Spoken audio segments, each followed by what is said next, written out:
নমস্কার বন্ধুরা, তৃপ্তি কিচেনে আপনাদের সকলকে স্বাগত। আজকের রেসিপি হচ্ছে দিল্লি স্টাইলের চিকেন চেঙ্গেজি। তো যেখানে দেখতেই পাচ্ছেন এখানে আমি গুঁড়ো মশলা, হলুদ, লঙ্কা গুঁড়ো, জিরে গুঁড়ো, নুন এবং তেল দিয়ে খুব ভালোভাবে এখানে ম্যারিনেট করে নিলাম। মোটামুটি 1 ঘন্টা পর এখানে আমি একটা তাওয়াতে তেল দিয়ে ভেজে নিচ্ছি চিকেনগুলোকে। এগুলো একটু লাল লাল হয়ে যাবে, তখন খুব একটা ভাজবো না, যখন জলটা বেরিয়ে আসবে তার আগে কিন্তু তুলে রাখবো আমি।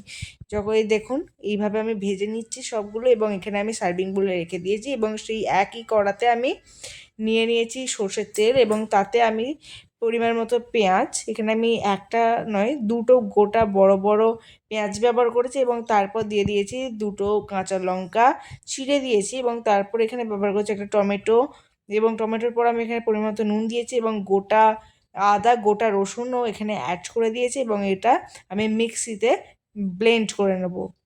তো এই দেখুন বন্ধুরা, আমাদের মশলাটা বাটাও হয়ে গেছে, এবং ওই একই কড়াইতে এখানে আমি আর একটু পরিমাণ মতো তেল দিয়ে এখানে আমি একটু ঘি ব্যবহার করেছি। এখানে আপনারা চাইলে বাটারও ব্যবহার করতে পারেন, এবং এখানে আমি এলাচ, দারচিনি, লবঙ্গ অ্যাড করে নিলাম, এবং এখানে দিয়েছি আমি তেজপাতা। এবার আমি এখানে বেটে রাখা মশলাটাও অ্যাড করে নিলাম।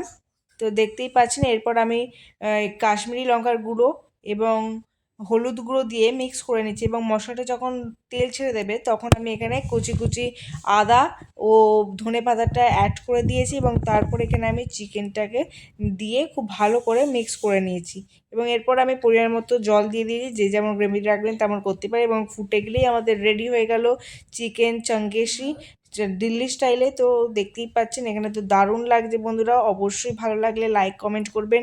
Thank you for watching video. Tata.